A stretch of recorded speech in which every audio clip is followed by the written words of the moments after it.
Bonjour et bienvenue sur la chaîne de Body and Mind. Je suis Monia Zenati, coach holistique, et aujourd'hui nous allons traiter une problématique pour les femmes en couple en 2025, qui est cette fameuse recherche d'un équilibre entre leur émancipation individuelle et les attentes encore très présentes d'un modèle de couple traditionnel. Donc les problématiques principales pour les femmes en couple, je vais vous les citer rapidement et nous allons les voir pour entamer ce petit podcast. Tout d'abord, faut prendre en considération la charge mentale et la répartition inéquitable des tâches entre les deux sexes, c'est-à-dire hommes et femmes, donc femmes vs hommes, on est bien d'accord. Donc, faut savoir que bien que les mentalités, elles ont évolué, finalement, la réalité montre que la charge mentale continue de peser majoritairement sur les femmes. C'est pour ça que je dis qu'on est des girl power, mais réellement. En fait, finalement, elles gèrent souvent l'organisation quotidienne, donc c'est-à-dire rendez-vous médicaux, vie scolaire, des enfants, courses, etc. Et en plus de leurs tâches ménagères et de leur carrière, je trouve que ça fait un petit peu beaucoup pour une seule et même personne. Ce déséquilibre, en fait, qui est souvent invisible, va générer de la frustration chez la femme et un sentiment de solitude. Et alors là, les femmes aspirent à un partage équitable, en fait. Leur souhait, c'est vraiment qu'il y ait ce partage. Des responsabilités pour ne plus avoir à gérer une seconde journée de travail, quoi, une fois rentrés à la maison. Ça va bien 5 minutes, les hommes sont bien gentils, mais ils oublient que nous femmes, nous avons une deuxième vie arrivée à la maison. Malheureusement, c'est la pure et stricte vérité. Alors, je vous vois déjà venir, pour les hommes qui vont m'écouter, je suis désolée, il n'y a rien de misogyne, mais simplement un constat. Et donc, il n'y a rien pour vous, messieurs. Voilà, donc ne m'agressez pas, ne le prenez pas mal non plus, mais malheureusement, c'est une triste réalité, bien qu'il y ait des hommes qui y participent. En attendant, moi, ce que je constate, c'est les statistiques. Et justement, nous allons découvrir un petit peu tout ça. Donc le deuxième point, le premier point, c'est qu'elles aspirent à un partage équitable. Le deuxième point, c'est que le défi de l'indépendance et de l'égalité financière n'est pas toujours au rendez-vous. Les femmes, elles gagnent en indépendance professionnelle, mais malheureusement, les inégalités, elles persistent toujours. Et il n'y a vraiment rien de sexiste, j'annonce la couleur, je préfère prévenir. Je le redis parce que je sais très bien que certains individus vont voir en moi quelqu'un de très misogyne, alors que ça n'est pas du tout le cas et que je suis là justement pour vous faire prendre conscience de ces choses-là, mesdames. Donc, il y a aussi les salaires qui sont souvent inférieurs et la gestion financière du foyer qui reste un domaine majoritairement contrôlé par les hommes. Encore une fois, je parle en termes de statistiques, ça n'est pas le cas de tout le monde et il y a toujours l'exception à la règle. Donc, il faut savoir aussi que les femmes veulent un partenaire qui respecte leurs ambitions et leur carrière, sans que cela ne soit une source de tension. Elles cherchent à concilier en fait leur vie professionnelle clairement et leur vie de couple avec leur rôle de mère sans devoir sacrifier l'une pour l'autre, ce qui est normal. Le troisième point, on y arrive, c'est que la réinvention des rôles et l'usure de l'institution du couple n'a fait qu'augmenter ces dernières années. Alors, les rôles de genre traditionnels ne sont plus une évidence pour les femmes modernes. Elles cherchent des relations basées sur le respect mutuel, d'accord ? Et en fait, il y a une connexion émotionnelle qui est très très forte, où chaque partenaire, finalement, est un ami, un confident et un complice. Et donc, pour faire court, cette liberté de choix et cette recherche d'épanouissement personnel peuvent aussi rendre le couple plus fragile. Et c'est là où je veux en venir.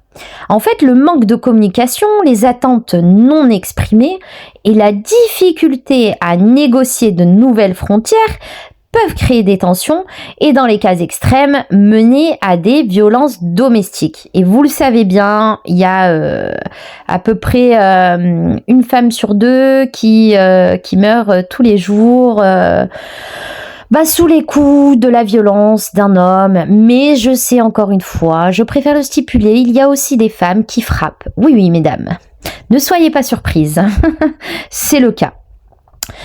C'est indéniable et on ne va pas le nier. Mais bon, bref, pour poursuivre ce podcast, en fait, en résumé, la problématique principale pour les femmes en couple en 2025, c'est de trouver clairement un partenaire capable de s'adapter aux réalités d'une société plus égalitaire, puisque la société tend vers ce modèle-là, en passant d'un modèle de couple basé sur des rôles prédéfinis à un partenariat basé sur la collaboration, la communication et le soutien mutuel. Et donc, c'est exactement ce que nous allons faire, mesdames, dans ce podcast et comment les mener et les accompagner vers une collaboration juste et équitable. Donc encore une fois, je vous le redis, nous allons trouver l'équilibre au quotidien dans ce podcast et donc nous allons parler de cette problématique profonde qui touche de nombreuses femmes en couple pour la simple et bonne raison que c'est un sujet qui est souvent invisible, une fatigue que l'on ne peut pas exprimer facilement, donc bien entendu je parle de la charge mentale, le sentiment de gérer non seulement sa vie mais aussi la vie de son partenaire, et malheureusement c'est la pure et stricte vérité, et celle de la famille. Donc c'est le paradoxe de la femme moderne, plus indépendante que jamais, mais toujours en quête d'un véritable équilibre, d'un partenariat juste dans son couple. Et clairement, je veux mettre des mots sur cette réalité à travers l'histoire d'une de mes clientes et vous donner des outils concrets, des exercices de pleine conscience et un plan d'action bien défini pour que vous puissiez passer du rôle de manager à celui de partenaire. Donc vous êtes prête? Asseyez-vous confortablement et prenez de quoi noter. Je vais tout d'abord commencer ce podcast comme d'habitude avec l'histoire de Sarah. Sarah, vous le savez, c'est un nom que je donne pour ne pas donner le nom et le prénom de la personne, mais l'histoire lui appartient, d'accord ? Et elle m'a donné son autorisation, bien entendu, pour que je puisse raconter son histoire et ainsi aider d'autres personnes à mieux comprendre les enjeux de cette société et les outils de coaching qui vont pouvoir aider plusieurs personnes, ou du moins des personnes qui en ont besoin. Donc, c'est un invisible qui pèse lourd et j'aimerais, comme je vous le disais, vous raconter l'histoire de Sarah. Donc, pour la petite info, Sarah, c'est une jeune femme de 35 ans. Elle est avocate sur Paris à la base, d'accord ? Et elle travaille elle est avocate dans une firme en fait prestigieuse. Elle a un partenaire qui l'aime et la soutient dans sa carrière. Donc ça, là-dessus, il n'y a pas de souci. Et en apparence, tout est parfait. Et un jour, elle est venue me voir épuisée, mais complètement épuisée, vraiment elle en pouvait plus et du coup elle m'a raconté que clairement elle se sentait à bout. Elle a commencé à me dire je me sens à bout, mon conjoint fait sa part de tâches ménagères, mais c'est moi qui pense à tout, je me sens comme la PDG de la maison, c'est moi qui pense à la liste des courses, qui m'assure qu'il y a du lait pour le petit déjeuner, qui prend les rendez-vous médicaux pour les enfants, qui me souvient des anniversaires et qui planifie nos vacances. Elle a ajouté à ça aussi, elle m'a dit « J'ai l'impression de porter un poids invisible sur mes épaules et ça m'empêche en fait quotidiennement à me détendre, même quand je ne fais rien. » Maintenant, stop. Je veux revenir sur un point. D'après vous, qu'est-ce que c'est? Pourquoi est-ce qu'une personne qui, en apparence, tout allait bien, du jour au lendemain, on va dire, pète un petit peu un câble? Tout simplement parce que c'est ça la charge mentale. C'est exactement ça. Ce n'est pas le fait de faire la lessive en soi. C'est le fait de penser à faire la lessive, d'acheter la lessive, de savoir combien il en reste et d'anticiper le moment où il faudra le faire. C'est en fait le sentiment constant d'être le chef d'orchestre de la maison. Et cela génère de la frustration et un sentiment de solitude pour nous les femmes. Donc pour ce faire, avant d'en arriver là, je vais vous donner un petit outil que j'utilise assez fréquemment, que ce soit pour moi-même d'ailleurs, ou pour les exercices de coaching avec mes petites coachées. Donc c'est un exercice de pleine conscience et en fait le but ça va être vraiment de lâcher prise avant d'agir et avant qu'on pète une durite tout simplement, mais qui fonctionne très très bien. Donc c'est ça le plus important. Avant d'aller plus loin, donc comme je vous le disais, j'aimerais revenir sur ce point qui malheureusement les hommes, c'est là où en fait finalement ils n'arrivent pas à comprendre la femme et généralement ils vont pas du tout la soutenir dans cette situation. Ils vont être parfois très très hautains en disant non mais attends, déjà moi je travaille, en plus je suis un homme, tu m'en demandes trop. Certains sont même très virulents dans leurs propos, ils peuvent même dire que la femme est une incompétente, que ce n'est pas son idéal, qu'il y a toujours mieux. Vous savez que l'herbe est toujours un peu plus verte chez les autres. Mais alors surtout, mesdames, je le dis en toute transparence, faites cet exercice, vous comprendrez pourquoi. Donc voilà, c'est un outil qui est simple que j'ai donné à Sarah pour qu'elle puisse se recentrer et lâcher la pression. Quand vous vous sentez débordé, vous allez prendre juste quelques minutes pour faire ceci, d'accord? Vous allez vous asseyer, en fait, même là, faites-le, je vous invite à le faire clairement. Prenez le temps pour justement le faire, comme ça, ce sera déjà... Pardon, mesdames, ce sera déjà un premier essai et vous allez pouvoir ancrer cette habitude par la suite une fois qu'elle a été mise en place. Donc, clairement, vous allez vous asseoir confortablement et vous allez fermer les yeux. D'accord? Si vous le souhaitez, bien entendu. Et bien sûr, si vous le pouvez aussi. Maintenant, vous allez laisser vos mains reposer sur vos genoux. D'accord? Vous allez prendre une profonde inspiration par le nez. D'accord? Et vous allez expirer doucement par la bouche. Donc, finalement, vous allez prendre une profonde inspiration et vous allez compter jusqu'à 4. Donc, bloquez 4 secondes. Et 6 secondes, vous expirez. Et vous allez répéter ça une deuxième fois. Vous allez inspirer et expirer. Parce que je sais que parfois, on peut avoir les nerfs à vif. D'accord? Donc maintenant, vous allez amener toute votre attention sur la sensation de votre corps. Vous allez sentir vos pieds posés sur le sol. D'accord? Vous allez sentir le poids de vos cuisses sur la chaise. Vous allez être conscient, vous allez prendre conscience, plus exactement, de l'air qui entre et sort de vos narines. Et vous allez sentir votre ventre qui se gonfle à chaque inspiration et se dégonfle à chaque expiration. Donc prenez le temps, faites-le. Ensuite, vous allez remarquer les pensées qui traversent l'esprit,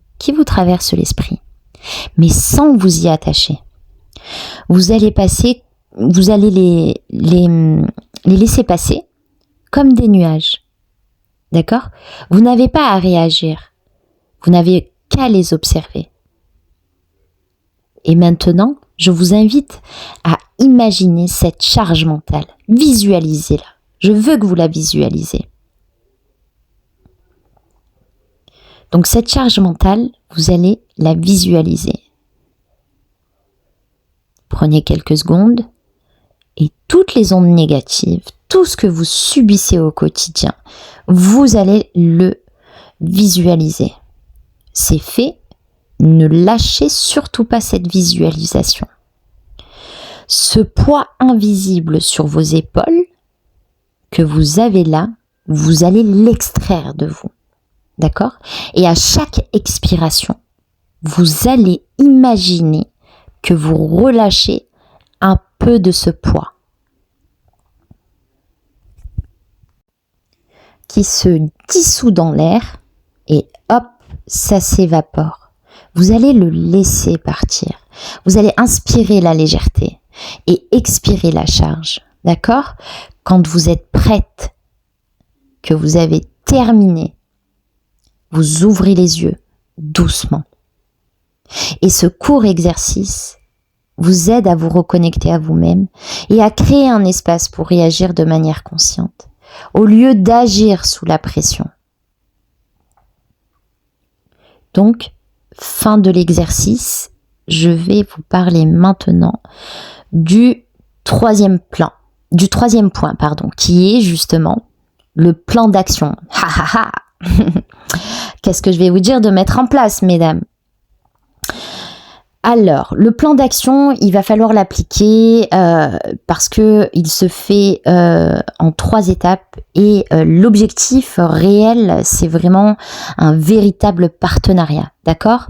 Donc maintenant que vous êtes plus calme, on va passer à l'action. Il s'agit ici de transformer la frustration en un plan de match pour recréer l'équilibre dans votre couple, d'accord ? La première étape, ça va être la prise de conscience, mesdames, d'accord ? Donc, l'inventaire. Moi, j'appelle ça l'inventaire parce que c'est la prise de conscience et vous allez comprendre. Vous allez rendre visible l'invisible, c'est-à-dire que vous allez demander à votre partenaire de vous asseoir avec vous et de prendre un cahier. Et là, vous vous dites, mais vers où est-ce qu'elle veut nous amener ? Mais vraiment, je vous invite à le faire.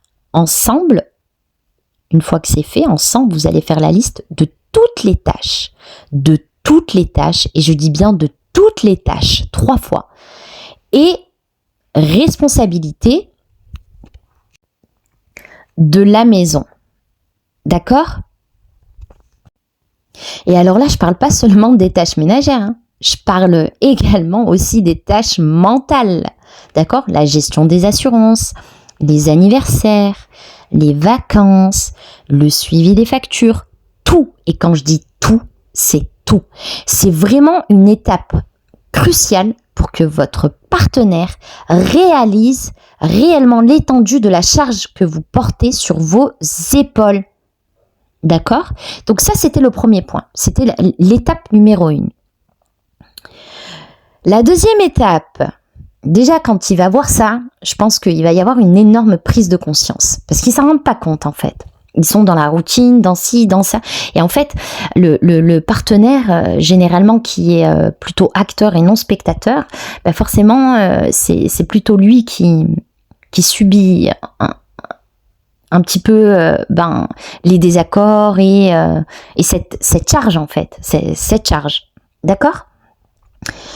Donc la deuxième étape, le but pour avoir un partenaire collaboratif, enfin qui collabore plutôt, c'est la communication bienveillante, donc autrement dit, le dialogue. Donc une fois l'inventaire fait, mesdames, je ris parce que je me rappelle d'une prise de conscience, mais je vais pas en parler aujourd'hui. La deuxième étape, donc, comme je vous disais, c'est la communication bienveillante.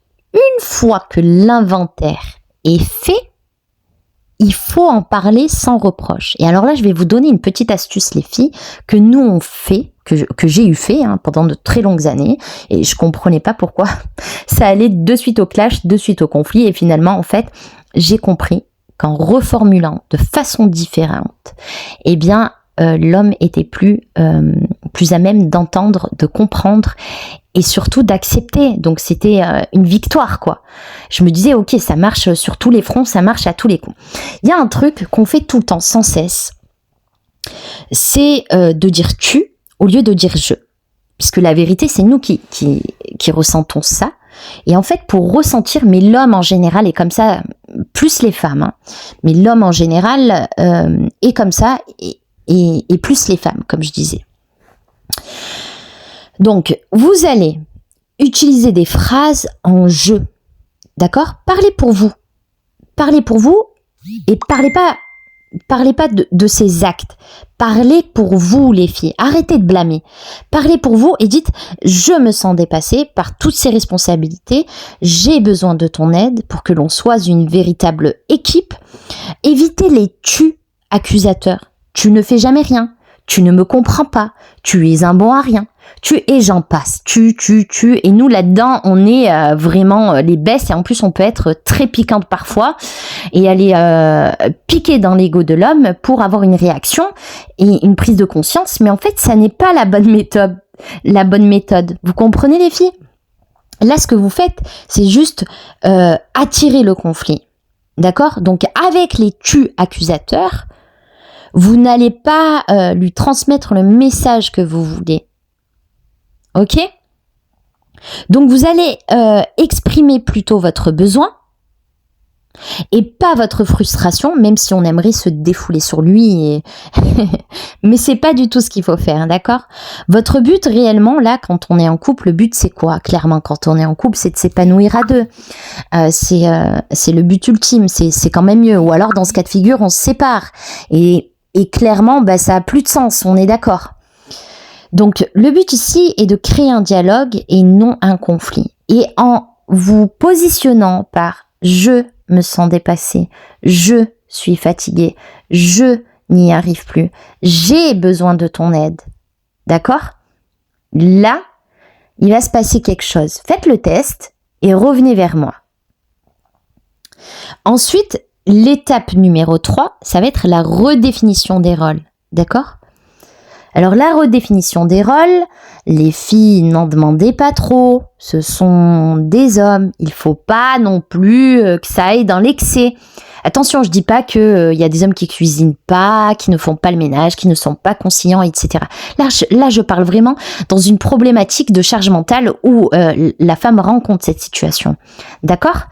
Donc, si vous vivez cette situation, redéfinissez les rôles, mais de manière subtile, telle une anguille qui se faufile dans l'eau. Vous voyez, j'aime pas trop cette expression, mais c'est un petit peu ça, d'accord ? Piano. On y va petit à petit, ne le brusquez pas. Le but, ça n'est pas le conflit. Oui, mon chéri, tu as raison. Allez dans son sens. Vous voyez ce que je veux dire ? Mais vous, dans ce moment-là, c'est tout bidon, hein. On parle de tâches ménagères, les filles, hein. Mais ça fonctionne. Et si ça fonctionne sur ça, vous allez apprendre par la suite à l'appliquer sur d'autres choses. Et vous allez voir.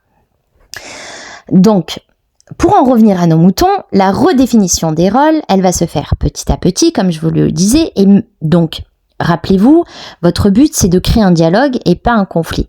Donc, maintenant que vous êtes prêt à collaborer, qu'il a pris cette prise de conscience, il a lu, vous avez énuméré les choses ensemble, et maintenant, il s'en est rendu compte. Donc, le but, c'est vraiment de redéfinir les rôles pour ainsi vous soulager et avoir une meilleure communication au sein de votre couple. Tout se négocie avec l'homme. Il y a tout qui se négocie. Tant que ça ne va pas à l'encontre de ses propres valeurs, de son intégrité physique et mentale. D'accord ? C'est ce qu'il faut se dire. C'est ce qu'il faut se dire parce que c'est ce qu'il en est réellement. Attention. Mais c'est bien ce qu'il faut comprendre. Donc, à part si vous tombez sur un PN, sur un PN, d'accord, sur un pervers narcissique ou autre. Là, c'est autre chose. Donc maintenant, je vais y arriver, que vous êtes prêt à collaborer, ce n'est pas qui va faire la vaisselle, d'accord ? Surtout pas, ne lui dites pas donc maintenant qui fait la vaisselle ? Il va vous envoyer péter et dire non mais à un moment donné c'est bon quoi, ça va bien 5 minutes, je veux bien faire des efforts mais déjà je vois le truc arriver à 1 kilomètre. D'accord ?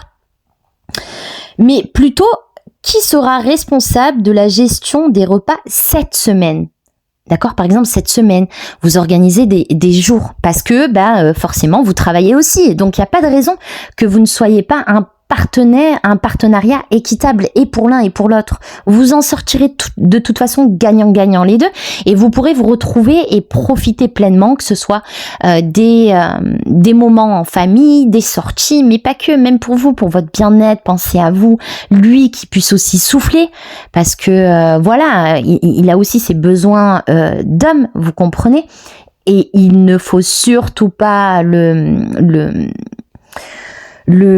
maintenir parce qu'il sera pas épanoui et il sera malheureux sur le long terme et c'est comme ça que malheureusement des couples se séparent. Donc clairement, subtilement, vous allez lui demander de répartir du coup des domaines de responsabilité, d'accord? Juste et équitable, hein, les filles. Je vous vois venir, hein. Non, je rigole, bien sûr. C'est une boutade. Mais sait-on jamais, des fois, certaines personnes peuvent en profiter. Alors, donc par exemple, l'un, comme je vous le disais, va s'occuper de toutes les courses et de la cuisine, et l'autre de l'entretien de la maison et de la gestion des papiers, par exemple. D'accord ?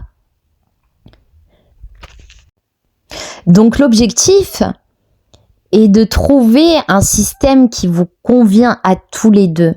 Et vraiment j'insiste parce que quand on a plusieurs reproches à faire à l'autre, parfois ce n'est pas justifié. Alors parfois ça l'est, mais parfois ça ne l'est pas. Parce que vous allez parler pour vos émotions et encore une fois, ce n'est pas comme ça qu'on communique, ce n'est pas comme ça qu'on dialogue. D'accord ? Vous arriverez à rien les filles, d'accord, de blâmer, attaquer, montrer que vous êtes plus forte mentalement, parce que finalement c'est l'une des plus grandes forces que l'on a. Tout ça, oubliez, trouvez la paix, la sérénité, communiquez, essayez de vous entendre, essayez d'écouter, écoutez-le. S'il y a quelque chose qui n'est pas capable de faire, c'est pas grave. Le but, c'est de vous décharger quelque part. D'accord ? Vous n'êtes pas en compétition. Il y a beaucoup trop de couples qui sont en compétition. Et ça, c'est juste pas possible. C'est juste pas possible. C'est pas comme ça qu'on communique. Et encore une fois, je me répète, je sais, mais je suis désolée, vous n'arriverez à rien comme ceci. Donc, en conclusion, je dirais que finalement, le but dans une communication, lorsqu'il y a une charge mentale au sein d'un foyer, c'est vraiment de passer de manager à partenaire. D'accord ? Et n'oubliez pas que la confiance ne se construit pas seule. D'accord ? Elle se construit en équipe. Votre équipe, c'est votre partenaire. Votre équipe, c'est votre époux. Votre équipe, c'est votre petit ami. D'accord ? C'est votre mari. C'est ça qu'il faut se dire. Et c'est aussi vos enfants, quelque part, indirectement. Et donc, la problématique des femmes en couple, c'est finalement de trouver un équilibre entre leur épanouissement personnel et le partenariat qu'elles ont choisi. Donc, ce que vous devez retenir, c'est que votre relation ne s'épanouira pas pleinement, ne s'épanouira même, je suis sûre, à 95%, jamais lorsque la charge n'est pas partagée. Donc, il faut que vous la partagiez, et pour vous et pour lui, en fait, à un moment donné, il faut être une équipe, d'accord ? Et en fait, cela, faut bien que vous preniez conscience que ça ne se fera pas du jour au lendemain. D'accord ? Mais dites-vous que chaque pas compte. Et donc, à chaque fois qu'il dit oui, c'est une victoire pour vous. Parce que hop, vous vous déchargez. Et hop, encore une petite chose. Vous comprenez, c'est petit à petit. Et le but réellement, pour avoir une communication bienveillante et éviter ainsi la charge mentale, c'est justement de trouver un commun accord. Donc, encore une fois, finalement, c'est un voyage vers un couple plus sain, plus juste et plus épanouissant. Voilà, on se retrouve la semaine prochaine pour un nouvel épisode. Je vous dis à très très vite et prenez soin de vous, mesdames. C'était Monia Zenati, coach holistique sur Body and Mind.